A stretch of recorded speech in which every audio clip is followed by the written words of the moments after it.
Сайн бацхан уу, Руна ТV сувгата тавтай морилцгоно. Өнөөдөр та бүхэндээ Америкийн нэгдсэн улсад гарсан нэгэн хэргийг ярих гээд бэлтгэлээ. Jacobs-ийн хөгжмийн дээд сургууль бол Америкийн нэгдсэн улсын Индианагийн их сургуулийн Bloomington кампус дотор байдаг хөгжмийн мэрэгжлийн салбар сургууль. Нэрийг нь сонсоод баг зэрэг толгой эргэж магадгүй ч анагаахын кампус, хүмүүнлэгийн кампус гэж хуваагддагтай адилаар Индианагийн их сургуульд ч олон төрлийн салбар сургууль байдгийн нэг нь байгаа. Түүн дотроос зөвхөн хөгжмийг дагнан заадаг газар нь яг энэ Jacobs-ийн хөгжмийн сургууль бөгөөд сонгодог хөгжмийн салбарт дэлхийд алдартай тул дэлхийн өнцөг булан бүрээс авьяаслаг хүүхдүүд энэ сургуулийг зорин тэмүүлж ирцгээдэг.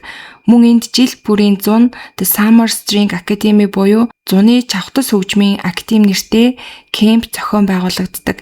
Энэ нь хийл эсвэл виолончел зэрэг чавхтас хөгжмийн мэрэгжлэр суралцаж буй өсвөр насны хүүхдүүдийг дэлхийн өнцөг булан бүрээс цуглуулдаг хөгжмийн кемп байгаа. Алдартай профессоруд болон мэрэгжлийн хүмүүсийн лекцнээс гадна ганцаарчилсан хичээл мөн нэртэй хөгжимчдтэй хамт тайзан дээр гарах боломжийг бүрдүүлж өгдөг учраас хөгжмөр хичээлдэг сурагчдын хувьд бол үнэхээр мөрөөдлийн кемп байгаа. Түүнчлэн үнд зүгээр өргөдөл өгөөд л өгсөн хүн болгоно авдаггүй. Эхлээд шалгалтын видео, багшийн тодорхойлолт, анкет материал зэргийг нь хянаж зөвхөн шалгарсан оюутнууд оролцох боломжтой бөгөөд оролцооны төлбөр нь $2000 холд авсан өндөр үнэтэй тийм кемп ба хөгжмийн зэмсэг эзэмсэж буй оюутан бол амьдралдаа ядаж нэг удаа заавал явж үзхийг мөрөөддөг тийм нэр хүндтэй зуны хөтөлбөр. Ингээд 33 дахь удаагийн зуны чавхтас хөгжмийн академи зохион байгуулагдаж байсан 2019 оны 7 дугаар сарын 16-ны мягмар гарагийн өглөө байсан. Энэ кемп албан ёсны хувиар нь өдрийн хоолны дараа буюу үдээс хойш идэвхтэй эхэлдэг бөгөөд өглөөний 9 цагаас 12 цаг хүртэл хувийн бэлтгэл эсвэл хичээлийн цаг байдаг хуваартай. Тэр өдөрч гисэн мөн адил тус кемпт оролцож байсан 13 настай охин Миранда Испиз 3 давхурт байх чимээгүй бэлтгэлийн өрөөнд ганцаараа бэлтгэлээ хийн хөгжмөө давтаж байдаг. Түүнийг хөгжмөө бэлдээд байж байх үед бэлтгэлийн өрөөний хаалга нээгдэж хин нэгэн орж ирдэг. Миранда хартал өнгөрсөн жилийн кемпэд хамт оролцож байсан 17 настай солонгос оюутан болох Кодон гэдэг таньдаг царай байсан болохоор Миранда бол огт сэрэмжлээгүй. Анхнаасаа энэ кемп нь сургуулийн дотор аюулгүй зохион байгуулагддаг хөтөлбөр учраас бэлтгэлээ хийх гээд орж ирж байгаа юм бахтаа л гэж бодсон байгаа. Гэтэл Кодон түүн дээр дөхөж ирээд багш чамд хэлэх зүйл байна гэд чамайг дуудаж байна гэж хэлдэг. Миранда үдээс хойш хичээлээс болоод намайг дуудсан юм байх та гэж бодоод өвшөөрөн түүнийг даган өрөөнөөс гардаг. Ингээд тэр хоёр 4 давхар руу өгсдөг.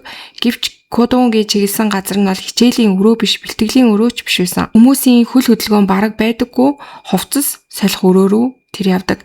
Миранда гайхаад яагаад ийшээ явж байгаа юм болоо гэж гайхангаа Кодонгийн дагаад хувцас солих өрөө рүү ордог. Ингээд хаалга хаагадах тэр мөчөд Кодонгийн царайны хувирал хуурч тэр гинтл Мирандаг шүүгээрөө хүчтэй түлхэж амийг нь таглаж эхэлдэг. Тэр үед охин мэдээж маш их сандарсан ч зүгээр суулгүй айж байсан ч гэсэн өхөн хатан түүнтэй тэмцэлдэн хашгирч эхэлдэг. Ингээд тэр хоёрын дунд бол ширүүн тэмцэл эхэлсэн. Кодон болохгүй гэж бодсон уу? Охины хөлийг нь хүчтэй татан шалан дээр унгаад түүний дээр гарч суу. Тэгээд хоолойг нь боож эхэлсэн. Үгээрч зогсохгүй халааснасаа эвхэгддэг утга гаргаж ирээд Мирандагийн хоолой гар гэд хамаагүй түүнийг хатгаж зүсэж эхэлсэн. Энэхүү аимшигт халдлагын улмаас охины ухаан балартаж байх яг тэр мөчөд хин нэгэн энд юу болоод байна гэж хэлэн хувцас салих өрөөний гадуур явж байсан сургуулийн ажилтдын хашгирах дуу сонсогдож хаалгыг өшөглөн орж ирдэг. Тэрээр Кодон хөхтэй ширүүн тэмцсний эцэст арай гэж түүнийг дарж авсан бөгөөд тэр хооронд Мирандач найзууд байгаа газар руугаа зогтож амжсан. Ингээд сургуулийн ажилтан бол Кодонгийг барьж нэг давхрын лобби хүртэл чирж буулгаад 911 буюу цагдаагийн газар руу залгаж дуудлага өгөх зуур Кодонг түүнээс гинэт зугтсан. Хэдийгээр ажилтан яаран араас нь хөөсөн боловч түүнийг бол гүйцэж чадаагүй. Тэгээ нөгөө талд болохоор дуудлага хүлээн авсан цагдаа нар болгон түргэн тусламж хэргийн газарт ирж хохирогч Мирандаг шууд л эмнэлэг рүү хүргэн яаралтай эмчилгээ хийж эхэлдэг. Дэлхийн ажилтнууд түүний биеийг шалгахад хутгаар хатгуулсан болон зүсэгдсэн шарх нийтдээ 12 газраас олдсон. Харин азар Кодонгийн ашигласан зэвсэг нь жижиг эвхэгддэг хутга байсан болохоор хутганы эрен богино өргөнөн ч гэсэн нарийн байсан. Тиймээс ихэнх шарх нь гүн биш байж таарсан. Мэдээж хэд хэдэн газар ойдол тавих шаардлага гарсан ч амь насанд нь бол аюул учраагүй. Гэвч Мирандад аимшигтай сэтгэл зүйн гэмтэл трама үлдсэн нь бол ойлгомжтой. Тэрээр эмчилгээ хийлгэж байхдаа ч хаалганы зүгээс ямар нэгэн чимээ гаргах юм бол айсандаа бүх бие нь жижирдэг байсан. За ингээд хэрэгтэн бол тодорхой байсан учраас мэдээж мөрдөн байцаалт өрнсөн цагдаа нар гэрчүүд болон хохирогчийн мэдүүлэгт үндэслэн гэмт хэрэгтэн нь кодон үг болохыг бол шууд тогтоож чадсан. Тэгээд шууд түүний амьдардаг гэрлүүн очицгоодог. Цагдаагийн машин гэрийнх нь гадаа ирэхэд кодон үг болон түүний ээж Ким хоёр цагдаа нарыг ирэхийг урьдаас мэдэж байсан нь бол ойлгомжтой шууд ухтаад гараад ирдэг. Ээж Ким нь 50 дуугаар болгоомжтойгоор цагдаа нарт "Хүү маань нэг охинтой жоохон тоглож байгаад гэмтээч гисэн юм шиг байна" гэж хэлдэг. Ээжийнх нь мэдүүлснээр тэр өдрийн үйл явдлыг харах юм бол кодон үгийн хувьд бол кампусын ойролцоо амьдарч исэн болохоор гэрээсээ тэр кемп рүүгээ ирж очдөг байсан байгаа. Харин хол амьдардаг оюутан сурагчдын хувьд бол тэнд дотор байранд байрлаад тэгээд тэр зуныхаа кемпт оролцдог байсан. Хэрэг гарсан өдрийн өглөө кодон үг ердийнхөөрөө кемптэй явчихад ирья гэж хэлээд гэрээсээ гарсан байгаа. Гэтэл нэг 2 цаг орчмын дараа буюу өглөөний 10 цаг 10 минутанд төлөвснөөсөө хамаагүй эрт гэрлүүгээ хүрээд ирсэн. Уг нь бол үдээс хойш хичээлдээ дуусгаад орой ирэх ёстой байсан ч хүүн эрт хүрээд ирсэн. Тэгээд орж ирэхдээ бол хувцсан цус олчихсан, гар дээр нь ямар нэгэн зүйл зүсгцсэн шархнууд харагдчихсан. Ээж нь бол ихэндээ тэр цусыг кодон үг буюу өөрийнхөө хүүгийн цусгийг гэж бодсон. Тиймээс эхлээд хүүгээ тайвшруулад юу болсон талаар нь асуусан. Тэгэхэд хүү хэсэг эргэлдснээ эцэст нь ээжтэй нэг охиныг худал хилж дуудаж гаргаад амийг нь тагалсан. Тэгээд тэр охин хашгираад байхаар нь хоорондоо тэмтэлсэн. Яг сайн санахгүй байна. Би магадгүй хутгалчихсан байх гэж ээжтэй хэлсэн. Тэгээ үнийг сонссон ээж Ким нь бол хэлэх үггүй болж маш их цочролд орсон гэж хэлж байгаа. Тэгээ яг тэр үед гэрийнх нь хоох дугаар цагдаа нар ирсэн нь яг тэр үе байж таарсан. Кодон үг хэргийн газар дээр шууд баривчлагдсан. Баривчлагдах үедээ бол тэрээр сандарсан царайгаар яагаад тэгснээ үнэхээр мэдэхгүй байх гэсэн үгийг бол маш олон удаа давтаж хэлж ийсэн. За ингээд цагдаа нар бол кодон үгийг хүн алхахыг завдсан, хүндрүүлэх нөхцөлтэй халдлага, хүн хулгайлах, зэвсэг эзэмссэн зэрэг хэрэгүүдээр бол ялалсан.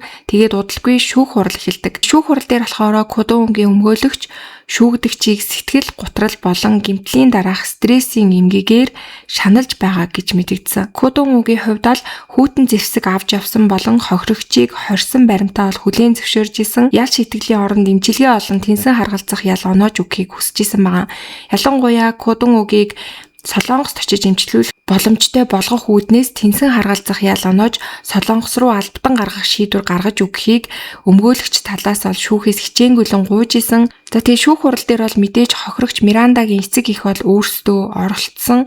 Тэгээд охин нь одоо хүртэл маш их сэтгэл зүйн гэмтэл авсан, трауматай байгаа, гэрээсээ ч гарч чадахгүй, өөрийгөө хорвоо ертөнд нийгмээс таслан амьдарч байгаа гэд нулимс тусалж исэн. Охиноо дахин нийгэмд хөл тавихад нь туслах үүднээс кодон үгт бүх насаар нь хорих ял оноож түүнийг нийгмээс тусгаарлаж өгөхийг чин сэтгэлээсээ шүүхээс ол гуйж исэн. За харин шүүх хурал дээр бол шүүгчид кодон үгийг зэвсэг хэрэглэн хүн барьцаалсан болон дээд зэргийн хүнд гэмт хэрэг үйлдсэн хэрэгт буруутай гэж үзсэн. Шүүгдэгчийн нас болон сэтгцийн байдлыг харгалзан үдэж 8 жил гэрээр хорих ял, 2 жил тэнсэн харгалзах ялыг оноодог. Үүний зэрэгцээ Солонгос руу ялан дуусах юм бол албатан гаргах тушаалыг ч гэсэн мөн гаргадаг байгаа. За хэд хоногийн дараа бол Батлан даалтанд байж шүүгдэжсэн кодон үг Америк нэгдсэн улсын цагаачлалын албаны төрс саатуулах байранд хоригдож эхэлсэн. Энэ саатуулах байр нь болохоор маш эмх замбраагүй газар эсэн хууль бус цагаачид албатан гаргадаг хүмүүс мөн ялаа хүлээж буй гадаадын иргэд гээд бүгдийг нь ингээ холиод хорчихсон тийм газар байсан. Кодон үгийн хувьд болохоор яг тухайн хэрэг үйлдэх үедээ 17 настай байсан. Тийм учраас хянагч түүнийг ийм насандаа ийм саатуулах байранд байвал гэмт хэргийн бай болох аюултай гэж үзсэн. Тиймээс кодон үгтэй нэг өрөөнд орох 39 настай хоригдол Кельвин Стовл гэдэг хүнийг бол томилоод тэгээд энэ хүний арай бага ялтай хүн байсан учраас энэ хүүтэй хамт нэг өрөөнд ороод энэ хүүг жоохон харж хандаарай гэсэн маягаар даатгсан байгаа. Кельвиний хувьд болохоор Латин Америкийн мафийн гаралтай саатуулах байранд бол нэлийн нөлөө бүхий итгээд байсан. Дээрээс нь онцгой асуудал үүсэхгүй нам гүн байдаг хүн учраас кодон үгийг түр хугацаанд ч гэсэн аюулгүй байлгах үүднээс цагаачийн холбооны газрын хүмүүс бол тэр хоёрыг хамтд нь байршуулсан байсан. Эхэндээ тэр хоёр бол зүгээр л хамтдаа цагийг өнгөрөөж, хүзэр тоглож, зурагт үзэж, дасгал хийж, он ганц гойд зүйлгүйгээр байцгааж исэн. Тэгээд аажмаар бол Кодон үг Кельвинд аажмаар нээж эхлэн нэг өдөр Кодон үг Кельвинд Солонгос руу албадан гаргахтаасаа өмнө намайг ийм болгосон бүх хүмүүсийн төлөөсийг нь төлүүлмээр байна гэж маш их үзэн ядсан сэтгэлтэйгээр хэлсэн байна. Яг түүнийг яг энэ зүйлийг ярьж авах үедээ бол бүр сэтгэл хөдлөлөө барьж чадахгүй Кельвинд ярьж исэн гэж байгаа. Кельвин болохоор Кодон үгт би мафиан гаралтай хит хитэн хүмүүсийг таньнаа. Би чиний өмнөөс хит хитэн хүмүүс явуулаад энэ зүйлийг чинь шийдүүлж өгч чадсан шүү гэж хэлсэн байгаа. Гэтэл Кодон үг бол энэ саналыг нь дуртай хүлээж авсан. Тэгээд шууд өөрийнхөө өшөө авахыг бай болгосон хүмүүсийн нэрсийг бүгдийг нь жагсааж бичээд Кельвинд өгсөн байгаа. Энэ жагсаалт нь болохоор хохирогч охин болоод түүний эцэг их найзууд хэргийг хариуцаж байсан 3 прокурор мөн хэргийг сурвалжилсан сэтгүүлч гэрч гээд нийтдээ бүр 14 хүний нэрийг бичиж Кельвинд өгсөн. Бүр Кодон үг жагсаалтдах хүмүүсийн нэрний хажууд тэднийг хэрхэн устгахыг товчлсон үгээр тэмдэглэсэн байсан. Энэ болохоор EOS гэж тэмдэглэсэн нь харсан даруйда устгах нь. SOS гэдэг нь болохоор харсан даруйда зодно. DOS гэдэг нь болохоор харсан даруйда тахир дутуу болгоно гэх мэтчлэн маш аимшигтай тэмдэглэгээнүүдийг хийж үлдээсэн байсан. Энэ нь бол эхэндээ түүнийг зүгээр л нэг хүүхдийн хоосон сайрхал уур бухимдал төдий гэж бодсон. Гэвч ярилцах тусам хүүгийн нүдний хар ярианы өнгө нь бол чин сэтгэлээсээ өс сонзонгоор дүүрсэн байгаа гэдгийг мэдэрсэн. Ингээд Кельвин бол шууд хянагчд хандан түүний ярьсан зүйл болоод өгсөн баримтыг шилжүүлж өгсөн. За ингээд ямар ч тач хянагч бол энэ мэдээллийг шууд дээд шатанд илгээж цагдаа болон прокурорын байгууллага хөлсний аллах захиалсан хэрэгээр албан ёсны мөрдөн байцаалтыг эхлүүлсэн. Тэгээд Кодон үгийн жинхэнэ санааг илүү тодорхой мэдхийн тулд Кельвинд хамтарч ажиллах хүсэлтийг тавьдаг байгаа. Кельвинд цагдаа нар нууц сонсох төхөөрөмж суулгаад Кодон үгтэй төлөвлөгөөтэйгээр яриа өдөхийг даалгадаг. Кельвин түүнд ухаалгаар өгч очисон бөгөөд Кодон үг бол түүнийг огт сэжиглээг. Тэгээд өөрийнхөө өшөө авахыг хүссэн хүмүүс болоод тэднийг хэрхэн алахыг хүсэж байгаагаа өмнөхөөсөө ч илүү тодорхой маш хэрцгийгээр Кельвинд ярьж эхэлдэг. Кельвин цагдаагийн нууц ажилтныг аллагыг өмнөөс чинь гүйцэтгэх алуурчин гэж танилцуулж тэр хүнтэй шууд аллагын төлөвлөгөөг илүү нарийн хувилдаж ярилцахыг нь санал болгодог. Энэ явцад бол урьдчилгаа төлбөр нь хэд байх вэ зэргийг хүртэл бүгдийг нь ярилцгаасан байна. За ингээд хөдлөшгүй нотлох баримт бүрдүүлсэн прокурорын байгууллага 2021 оны 12 сард Кодон үгийг 2 дугаар зэргийн аллах үйлдэхээр хувилдсан хэрэгээр дахин ялуулсан. Тэгээд удалгүй түүний 2 дахь шүүх хурал болж 17 настай хүү мөртлөөсөө хөлсний аллагын жагсаалтыг өөрөө биечлэн гаргаж тэдний хэрхэн устгах товчлсон үгсийг хүртэл зохиосон. Дээрээс нь $20,000 хөлсийг нарийн тогтоож тохиролцсон зэргийг үндэслэн энэ бол хоосон томорсон хүүхдийн яриа биш илт аллах үйлдэх хүсэл эрмэлзэл байсан гэдгийг нь дахин шүүхтэр бол сануулсан байгаа.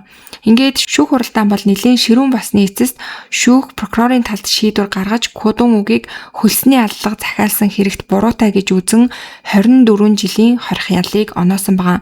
Мөн өмнө нь оноосон 8 жилийн гэрээр хорих ялыг биечлэн эдлэх хорих ял болгон өөрчилж Кодон үгт нийт 32 жилийн ялыг оноосон гэсэн үг байгаа. Харин Кодон үгийн цор ганц итгэж найдан бүх зүйлээ ярьсан хоригдол Кельвин бол мэдээлэл өгснийхөө төлөө ялын хөнгөлөлт эдлэж шоронд хоригдох ялын оронд 6 жил гэрээр хоригдох ялыг авсан байгаа. Ингээд өнөөдрийн та бүхэнд бэлтгэж хүргэсэн хэрэг бол энд хүрээд өндөрлөж байна. 17 настай сурагч Америкийн маш алдартай ийм хөгжмийн хэн болгоны оролцоод байж чаддаггүй ийм зуны кемпэд оролцож явах үедээ өөрийнхөө тэр өшөө хорсол атаархлаас болж 13 настай охины биеийг маш аимшигтайгаар бэртээж гэмтэн тухайн үед туслах хүмүүс ирээгүй бол баг амь насанд ч хүрэх магадлалтай байсан ийм аимшигтай хэрэг үйлцснийхээ дараа хэрэгтэй бүр огт гимшихгүйгээр бүр гэрийнхнийг нь тус хэрэгт орсон прокурор, сэтгүүлч гэх мэт бүхэлд 14 хүний амь насыг хөнөөхөөр завдсан маш аимшигтай ийм хэрэг байгаа. За тэгээд энэ хэрэг дээр бол 32 жилийн ял гэдэг нь бол би үнэхээр тохирсон ялыг оноосон гэж бодож байна. Хэрвээ тэгээгүй бага ял оноосон бол Кодон үгийн хувьд бол үнэхээр засрахгүй шоронгоос гарч ирээд бүр аимшигтай хэрэгүүдийг үйлдэх магадлалтай тийм алуурчин болох магадлалтай хүүхэд байсан байх гэж би бодож байна. За тэгээд та бүхэн бас юу гэж бодож байна? Өөрт төрж байгаа сэтгэлдээ комент хэсэгт бичиж хуваалцаарай. За ингээд цуг дээрээ лайк, subscribe дарахаа битгий мартаарай. Удахгүй бүгдээрээ дараагийнхаа дугаараар уулзцаая.